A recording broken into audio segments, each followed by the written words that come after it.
The folding cleaver style of knife is popular at the moment because it gives you a mean looking blade, and yet it's something that you can carry with you so long as it is legal in your region. So I got this for about 12 bucks off Amazon very recently. It's in the Tac-Force line, and I've had good luck with Tac-Force blades in the past. I believe they use a 440A or something like that. We don't know exactly what the metal is on pretty much anything that's super cheap like this, but it is hardened at least, and this one came decently sharp, usably sharp from the factory, so that's good. I like the overall look of this, and the main reason I got it was for the look, and I also appreciate the brand for really super cheap stuff.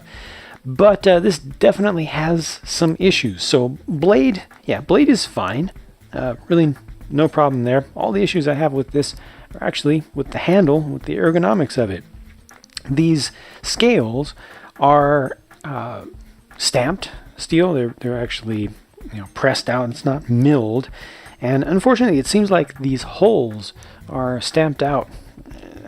I'm pretty sure they're stamped, not drilled from the inside, from the liner side. As a result, you have the burr on the outside where your finger goes, and that's for both scales. So that's not a good thing. That's not a good thing at all. I don't appreciate that because I can feel that burr and it's sharp.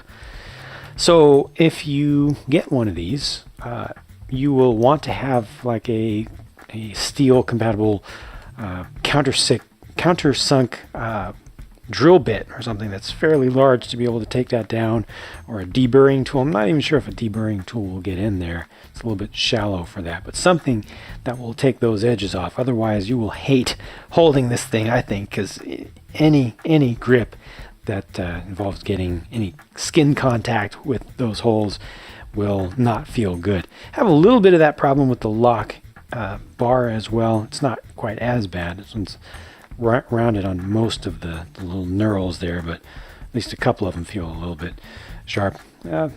Everything on the back of the blade and the handle feels okay, but then we also have this.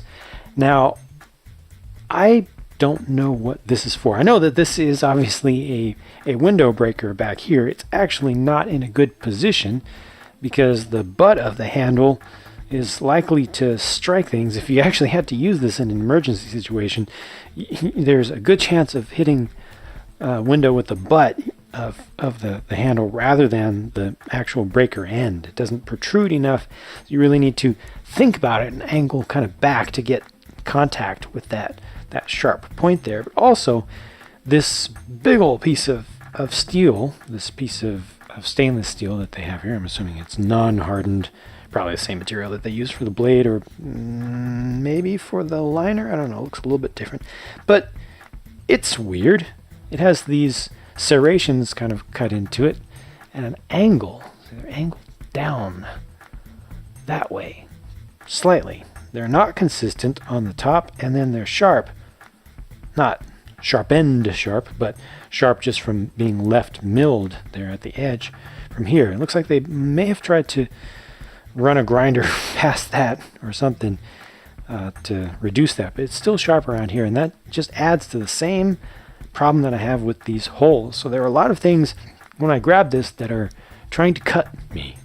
They're not sharp enough to break the skin right now, but I can feel them, and it just feels uncomfortable. Even the tip right here of the belt clip is, I think that may have been stamped from the other side as well, because I think I feel the burr here.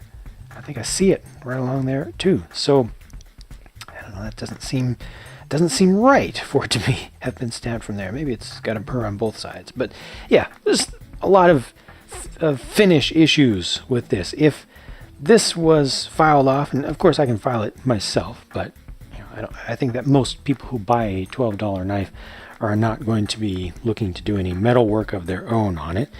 But if all this stuff was filed down and everything and had, chamfered edges, even just slightly, I would be happy with this. It's very handle heavy, extremely handle heavy, but that's better than being blade heavy in most cases. It just reduces the usefulness of this as a chopper, but I like the shape. Again, blade I'm perfectly fine with. The action is okay. there's no wiggle in here. I can start to bend things if I put a lot of pressure into it. I can bend back and forth a little bit. That's just something you have to get used to with super cheap knives like these. They do have limits to how they can be used, but everything was assembled pretty well. It is spring assisted. The action is good. It locks up just fine. No worries there about safety or anything, but ergonomics with the handle need work, and it's mostly due to the final finishing touches that they put or did not put on it.